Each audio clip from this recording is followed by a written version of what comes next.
नमस्कार दोस्तों, मैं गुलाब ठाकुर अनअकैडमी के इस चैनल पर आपका स्वागत करता हूं।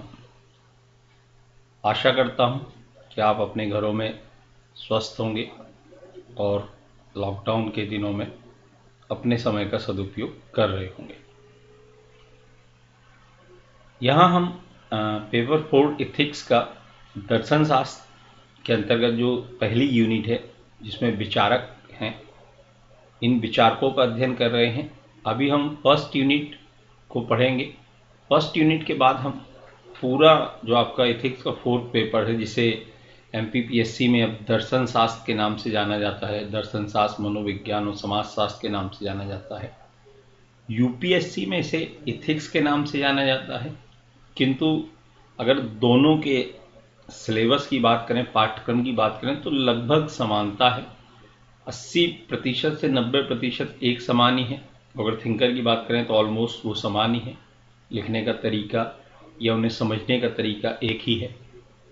तो इन पिछले जो चारवाक से संबंधित मैंने वीडियो डाले, उन वीडियो डालने के बाद कई छात्रों के मेरे पास कॉल आए, मैसेज आए और उन्होंने ये कहा कि सर यूपीएससी के लिए भी आप पढ़ाएं। तो मैं उन्हें बताना चाहता हूं कि जितना भी ये दिया गया है, ये यूपीएससी और एमपीपीएससी दोनों के पॉइंट ऑफ व्यू से है। हम यहाँ पर टॉपिक्स पढ़ रहे हैं, तो टॉपिक्स को आप अलग नहीं कर सकते कि ये पीएससी के पॉइंट ऑफ व्यू से पढ़ रहे हैं या यूपीएससी के पॉइंट ऑफ व्यू से पढ़ रहे हैं। तो ये दोनों में आपको काम आने वाला है ना। साथ ही मैंने आपको एक बताया था कि लाइव चैट इसमें ऑप्शन आता है। जब ये वीडियो चलेगा तो उस समय आप लाइव चैट के माध्यम से आपके जो डाउट्स हैं आप वहाँ पर डाल सकते हैं और मैं साथ साथ उनको क्लियर करते जाऊँगा। तो जो अब हमारे दूसरे दार्शनिक हैं सुकरात, ये मेरे काफ़ी, अगर मैं बात करूं कि मुझे 2 दार्शनिक पूरे दार्शनिकों में से छांटना पड़े तो भारतीय दार्शनिक में मुझे गौतम बुद्ध सबसे प्रिय दार्शनिक लगते हैं। या मैं बात करूं तो मैं उन्हें फॉलो करता हूं। और दूसरा, मुझे अगर पश्चिमी दर्शन में बात करूं तो सुकरात मुझे सबसे प्रिय दार्शनिक लगते हैं। जो मैंने आपको पहले वीडियो में बताया था कि पूरे दर्शन शास्त्र को हमने 2 भागों में बांटा है। एक भारतीय दर्शन जिसमें हम जैन, बुद्ध, चारवाक, शंकराचार्य, सावित्रीबाई फूले, अंबेडकर, गांधी, इन सब का अध्ययन करेंगे। वहीं पश्चिमी दार्शनिकों में हम प्लेटो, अरस्तु, सुकरात, इनका अध्ययन करेंगे। तो सबसे पहले दार्शनिक जो हम ले रहे हैं, यहाँ पर ले रहे हैं सुकरात को। सुकरात प्लेटो और अरस्तु के गुरु थे, है ना। तो अगर हम सुकरात के विचारों को समझ जाएंगे तो अरस्तु और प्लेटो के विचारों को समझना बहुत आसान हो जाएगा। सबसे पहले हम सुकरात को ले रहे हैं। सुकरात की अगर हम बात करें तो दूसरी चीज मैं आपको फिर बताऊंगा कि किसी भी दार्शनिक के विचारों को अगर हमको समझना है, जैसा कि मैंने आपको पहले बताया था, पहले वीडियो में दर्शन का अर्थ समझाया था। तो दर्शन का अर्थ होता है किसी भी विचार के पीछे छिपे हुए कारणों को जानना। क्या कहलाता है? दर्शन कहलाता है। तो अगर आप किसी भी दार्शनिक को समझना चाहते हैं तो उस दार्शनिक को समझने के लिए उस दार्शनिक की पृष्ठभूमि समझिए, उसका किस प्रकार का जीवन रहा है, उसके जीवन में किस प्रकार की घटनाएं घटित हुई हैं। तो इन जीवन अनुभवों का व्यक्ति के विचारों पर बहुत गहरा प्रभाव पड़ता है। तो अगर हम उसके जीवन अनुभवों को समझेंगे तो हमें उसके विचारों को समझना बहुत आसान हो जाएगा। इसलिए मैं कभी भी कोई विचारक पढ़ाता हूं तो उसके पहले उसके जीवन के बारे में शॉर्ट में जरूर बताता हूं, ताकि आप उस व्यक्ति से पहले फैमिलियर हो जाएं, पारिवारिक हो जाएं। जब आप पारिवारिक हो जाएंगे तब आप उसके विचारों को आसानी से ग्रहण कर पाएंगे, है ना। तो सुकरात की बात करें तो आज से लगभग 2500 वर्ष पहले सुकरात का जन्म एथेंस में हुआ, यूरोप के एथेंस में, जो उस समय काफी समृद्ध शहर माना जाता था और विचारकों का शहर माना जाता था। अगर हम बात करें तो काफी विकसित नगर के नाम से उसे जाना जाता था। सुकरात का जन्म एक गरीब परिवार में हुआ। सुकरात के पिता मूर्तिकार थे, मूर्तियां बनाते थे। तो गरीब परिवार में होने के कारण जीवन यापन काफी कठिन था। शिक्षा दीक्षा की तो हम बात ही नहीं कर सकते थे, क्योंकि शिक्षा या अच्छे वस्त्र ये तो उस समय काफी कठिनाई से प्राप्त होता था। किंतु एक धनिक व्यक्ति ने, जब एक धनिक व्यक्ति की सुकरात पर नजर पड़ी, कहा जाता है कि पूत के पांव पालने में ही देख लिए जाते हैं, तो उस धनिक व्यक्ति ने सुकरात की शिक्षा दीक्षा का खर्चा उठाया। और जब सुकरात ने शिक्षा प्राप्त की, जो सुकरात के विचार थे, जो बचपन से ही एक जानने की उसको ललक थी, वो ललक अब तार्किक रूप में बढ़ गई और सुकरात शहर के बुद्धिजीवियों से संवाद करने लगी। और इनका जो तरीका था, जो हम आज के उसमें पढ़ेंगे, मैं आगे और विस्तार में बताऊंगा। सुकरात प्रश्न पूछते थे अधिक से अधिक। उस सुकरात के प्रश्नों का उत्तर वहां के दार्शनिक जब देते थे तो सुकरात फिर प्रत्युत्तर करते थे, पुनः प्रश्न पूछते थे, क्रॉस क्वेश्चन पूछते थे, और ये प्रश्न और उत्तर का सिलसिला चलता रहता था। और जब उन दार्शनिकों के पास सटीक उत्तर नहीं बचते थे तो वास्तविक स्थिति सामने आ जाती थी। इस तरह सुकरात की प्रसिद्धि दिन पर दिन बढ़ती गई और सुकरात प्रसिद्ध होते गए। और सुकरात ने यह स्थापित किया कि अगर आपको सत्य की खोज करना है तो आपको प्रश्न पूछने पड़ेंगे, और इन प्रश्नों के प्रत्युत्तर में आपको जो जवाब मिलता है, जो प्रत्युत्तर प्राप्त होता है, अगर आपको उसमें कोई संशय है तो आप फिर प्रश्न पूछिए, और जब तक आपके सारे संशय दूर नहीं हो जाते हैं तब तक आप प्रश्न पूछते रहिए। तो ये जो सुकरात की प्रश्नोत्तर पद्धति थी, जिसे आधुनिक समय में तार्किक पद्धति भी कहा जाता है, कि सुकरात स्वयं कहते थे कि कोई बात इसलिए स्वीकार मत कीजिए कि किसी बात को किसी अमुक व्यक्ति ने कहा है, आप उस बात को तर्कों की कसौटी पर तौलिए, और जब वो आपको सही लगती है तभी आप उसको स्वीकार कीजिए, है ना। तो बुद्ध और सुकरात दो ये दार्शनिक हैं जो कि तार्किक पद्धति को महत्व देते हैं। ठीक है, तो अगर हम बात करें सुकरात की, तो ये एक यूनानी दार्शनिक थे। यूनान के एथेंस में इनका जन्म हुआ। लगभग 470 या 469 ईसा पूर्व इनका जन्म माना जाता है। मृत्यु 399 ईसा पूर्व में इनकी मृत्यु हुई। अगर हम बात करें तो सुकरात के संपूर्ण दर्शन को हम दो भागों में बांट रहे हैं, एक इनकी ज्ञान मीमांसा और एक तत्व मीमांसा। अगर हम बात करें, सुकरात के विचार किसी पुस्तक में नहीं लिखे गए। सुकरात के विचारों को इनके शिष्य, जो दो इनके प्रमुख शिष्य थे, अरस्तु और प्लेटो, है ना, अफलातून भी जिन्हें कहा जाता है, इन्होंने इनके विचारों को आगे बढ़ाया। सुकरात के विचारों को दो भागों में बांटा है। ज्ञान मीमांसा, जिसके अंतर्गत हम इनकी प्रश्नोत्तर पद्धति को पढ़ेंगे। इनका जो सबसे प्रमुख सिद्धांत है सद्गुणों की एकता, इसको पढ़ेंगे। शुभ की अवधारणा, इसका अध्ययन करेंगे। और तत्व मीमांसा के अंतर्गत इनके ईश्वर विचार, आत्मा संबंधी विचार और ये जगत या संसार संबंधी विचारों का अध्ययन करेंगे। इसके साथ ही सुकरात के कुछ महत्वपूर्ण कथन हैं जो कई बार पूछ लिए जाते हैं एग्जाम में। इन कथनों को दे दिया जाता है, वही कहा जाता है कि भाई इन कथनों का आशय क्या है, या इनको आप विस्तारित कीजिए, या वर्तमान प्रशासनिक उसमें इसका क्या महत्व है। तो सुकरात ने कई कथन दिए हैं। जैसे कि सुकरात का प्रमुख कथन है कि आप सबसे पहले ये माने कि आप कुछ नहीं जानते हैं, और यही आपका वास्तविक ज्ञान है। सुकरात स्वयं कहते थे कि मैं कुछ नहीं जानता, मैं केवल इतना जानता हूं कि मैं कुछ नहीं जानता। और अगर आप इस प्रकार से ज्ञान प्राप्त कर रहे हैं तो निश्चित ही आप सटीक ज्ञान प्राप्त कर सकते हैं, क्योंकि सबसे पहले तो आपको ये जानना पड़ेगा, ये समझना पड़ेगा कि आप कुछ नहीं जानते हैं, तब आप जानने की प्रक्रिया क्या करेंगे, प्रारंभ करेंगे, है ना। तो सुकरात के कुछ ऐसे कथन थे।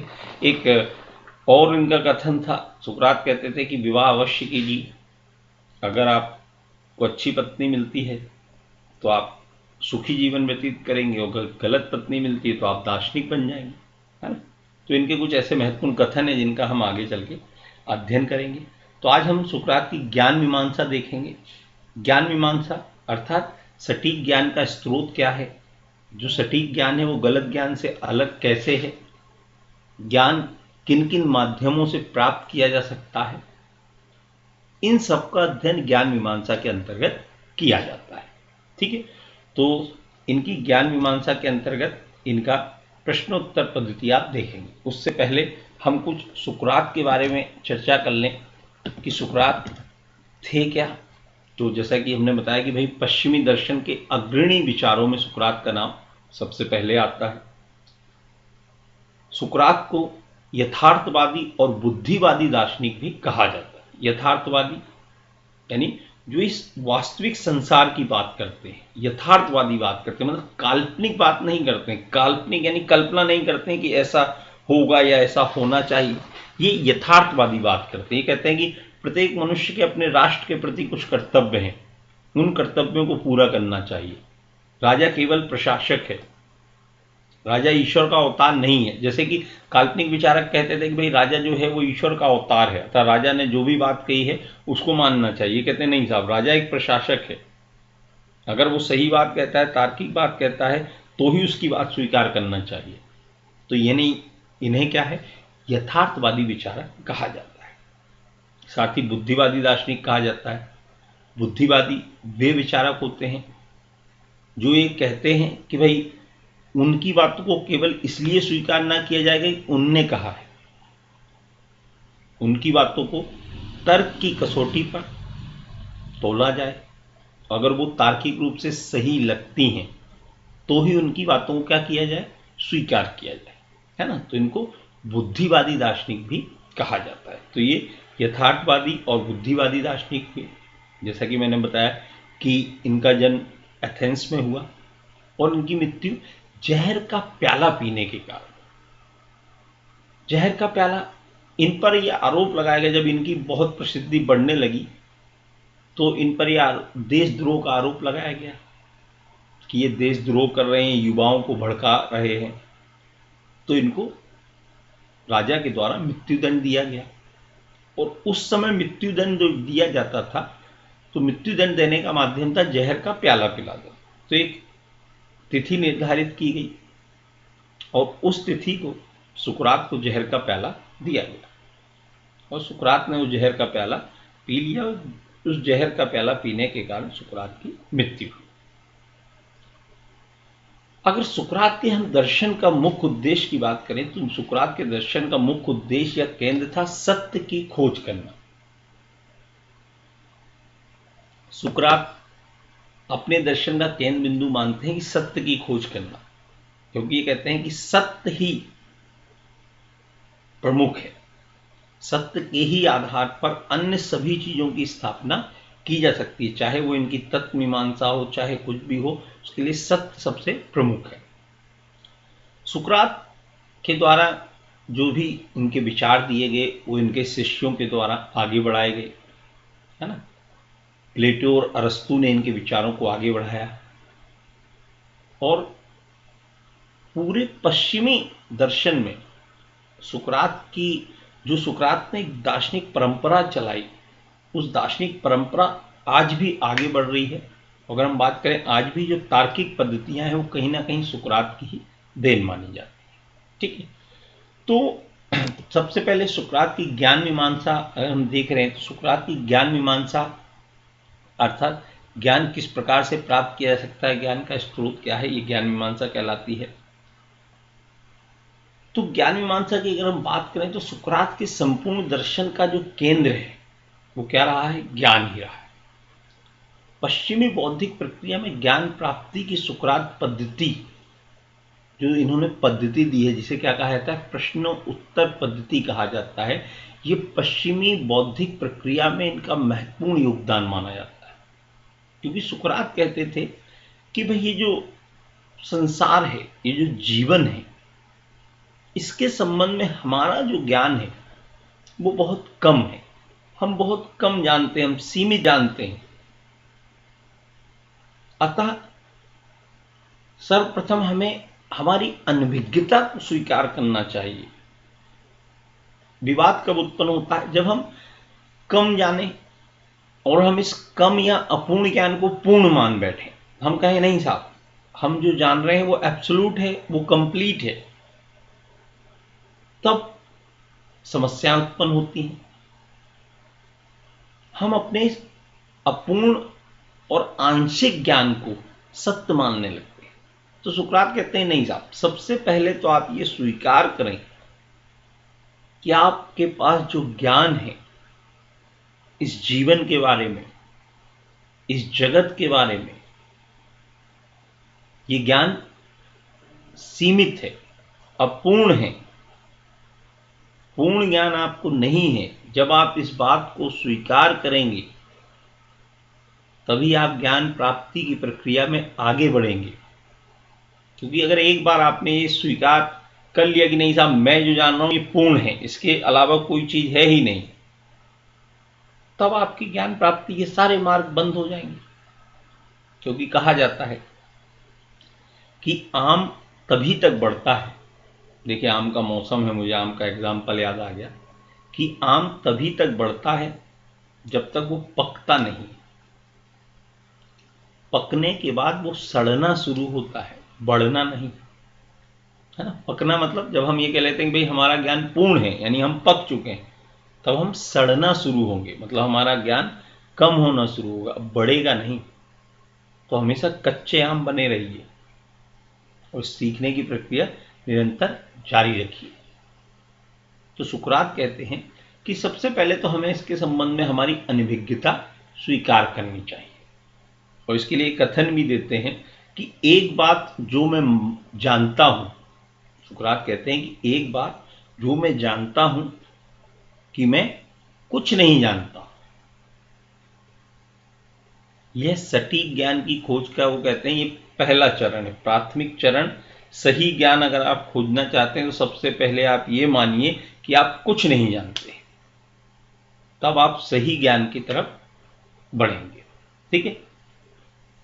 तो सुकरात की इस पद्धति को सुकरात की इस पद्धति को प्रश्न उत्तर पद्धति भी कहा जाता है।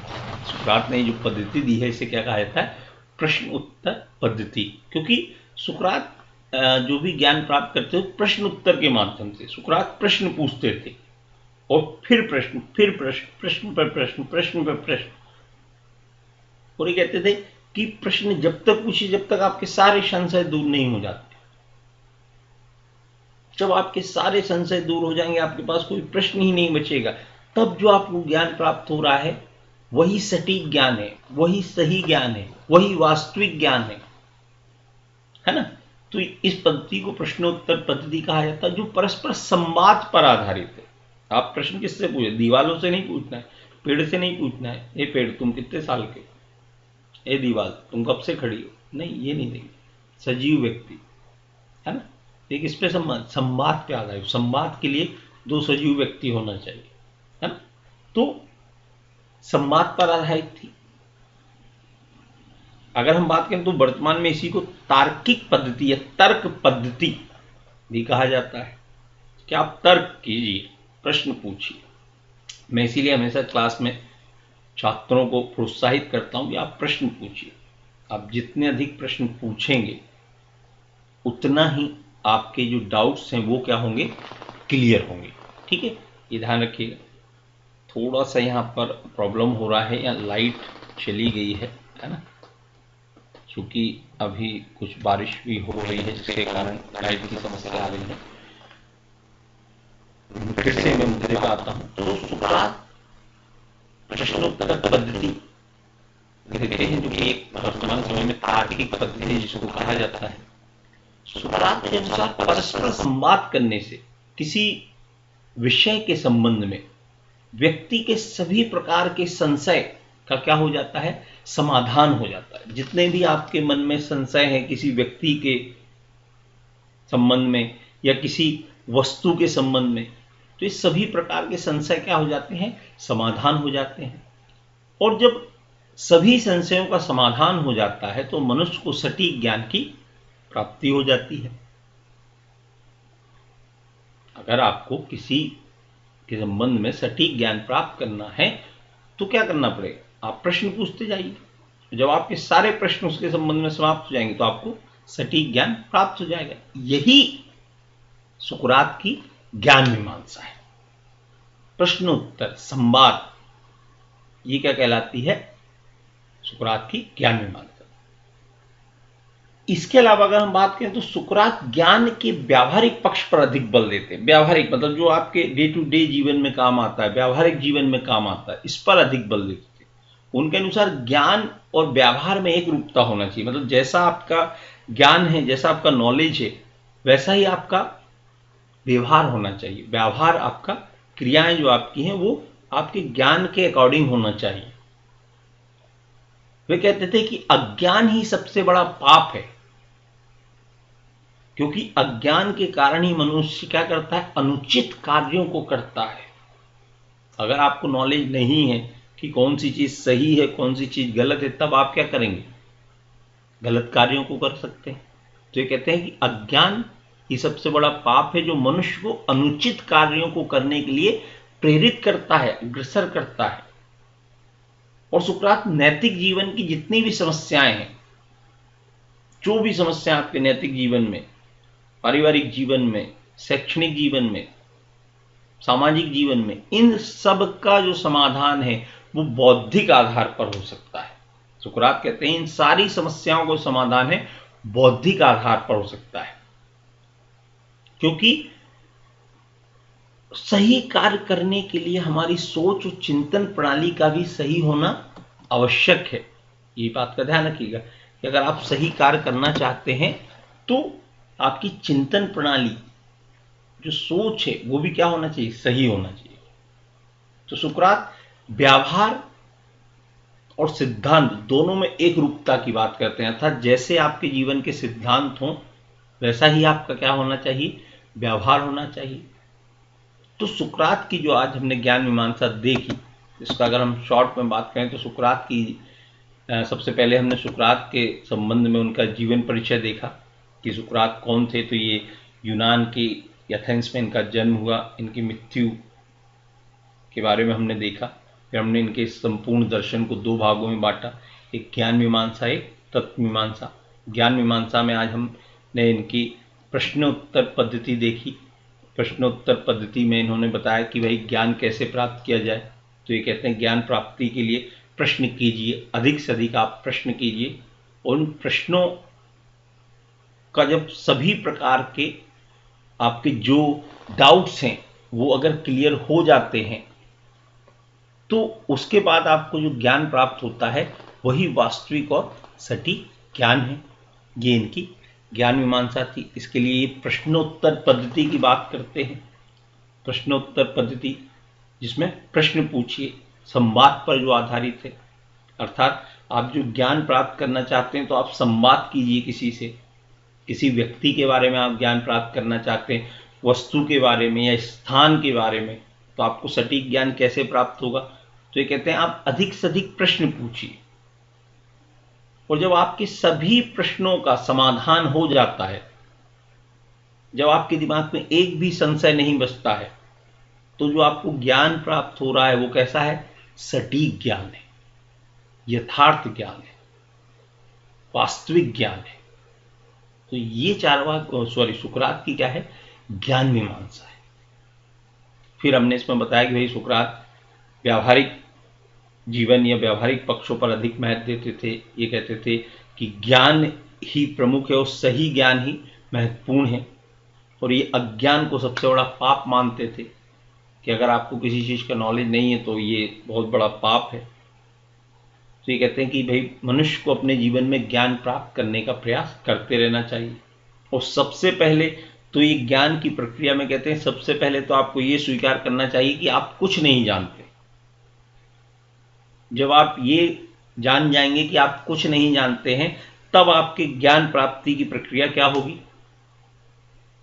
प्रारंभ होगी, सही राह पर जाएगी। तो सुकरात की ज्ञान मीमांसा के अंतर्गत ये वर्णित किया गया है कि कैसे कोई व्यक्ति सटीक ज्ञान प्राप्त कर सकता है। तो यहां सुकरात ने बताया कि भाई परस्पर संवाद के आधार पर आप सटीक ज्ञान को प्राप्त कर सकते हैं। ठीक है, तो ज्ञान मीमांसा अर्थात इसमें ज्ञान कैसे प्राप्त हो, ज्ञान प्राप्ति का माध्यम क्या हो। तो ये ज्ञान प्राप्ति का माध्यम क्या कहते हैं, संवाद को कहते हैं कि भाई संवाद कीजिए, प्रश्नोत्तर पद्धति के माध्यम से आप ज्ञान प्राप्त कर सकते हैं। ठीक है, तो ये थी सुकरात की ज्ञान मीमांसा। आगे के वीडियोस में मैं आपको सुकरात के सद्गुणों की एकता का सिद्धांत जो है ना, सद्गुणों को ये बहुत अधिक महत्व देते थे, तो अगले वीडियोस में सद्गुणों की एकता और शुभ की अवधारणा, इसके बारे में चर्चा करूंगा। साथ ही सुकरात की जो तत्व मीमांसा है, ईश्वर संबंधी विचार, जिसमें वो कहते हैं कि ईश्वर एक है, अतः इन्होंने बहुदेववाद का विरोध किया है। ये कहते हैं कि ईश्वर एक है और हमें उसी एक ईश्वर की आराधना करना चाहिए। आत्मा संबंधी विचार में कहते हैं आत्मा अमर है, शरीर नष्ट होता है, आत्मा नष्ट नहीं होती है। इसीलिए इन्होंने हंस के वो जहर का प्याला भी पी लिया था। उन्होंने कहा था कि मैं तो केवल शरीर छोड़ रहा हूँ, आत्मा मेरी स्वतंत्र है ना, और मैं दूसरा, ये मेरे आत्मा है, दूसरे शरीर को धारण करेगी और मैं फिर से जन्म लूंगा। संसार के बारे में कहते हैं भाई जो जगत है, जो संसार है, वास्तविक है। ठीक है, तो ये हम अगले वीडियोस में देखेंगे, इनकी सद्गुणों की एकता का सिद्धांत और शुभ की अवधारणा और साथ ही तत्वमीमांसा। तो सुकरात के संबंध में आपके जो भी डाउट्स हैं वो आप कमेंट्स बॉक्स में डालिए, उसके माध्यम से मैं आपको आपके सभी डाउट्स क्लियर करूंगा और आगे के वीडियोस में आप सुकरात को हम लोग पूरा डिस्क्राइब करेंगे और पूर्ण करेंगे। ठीक है, तो आज के वीडियो में केवल इतना ही। आप एक एक वीडियोस के माध्यम से मैं आपको पूरा दर्शन शास्त्र, या सामान्य भाषा में बात करें तो संपूर्ण इथिक्स यहाँ पर अनअकैडमी के इस प्लेटफॉर्म पर मैं पढ़ाऊँगा और सभी जो भी आपके डाउट्स हैं वो क्लियर करूँगा। साथ ही एक लाइव सेशन भी रखेंगे जिसमें सभी आपके जितने भी डाउट्स हैं थिंकर से रिलेटेड या अन्य जो भी डाउट्स हैं उनको क्लियर किया जाएगा। तो आज के लिए इतना ही। आशा करता हूँ इस लॉकडाउन का आप लोग पालन कर रहे होंगे, अपने घरों में स्वस्थ होंगे और समय का सदुपयोग कर रहे होंगे। कई छात्र जो कि इस टेंशन में हैं कि ये लॉकडाउन कब खुलेगा, किस समय खुलेगा, तो मैं केवल उन्हें यही कहूँगा कि जो समय मिला है आप उसका सदुपयोग कीजिए, उसको पढ़िए और लॉकडाउन जब भी खुलेगा तो बेहतर तरीके से, यानी और जितने भी आपके जो विषय छूट रहे हैं उनको बहुत अच्छे से पढ़ के तो एक बेहतर व्यक्तित्व के साथ, एक बेहतर नॉलेज वाले मनुष्य के साथ आप अपने घरों से बाहर निकलेंगे और जो भी आप एग्ज़ाम दे रहे हैं उस एग्ज़ाम को पहले ही अटेम्प्ट में आप क्रैक करेंगे। ठीक है, आज के लिए इतना ही। घर पर रहें, सुरक्षित रहें, इसी आशा के साथ नमस्कार।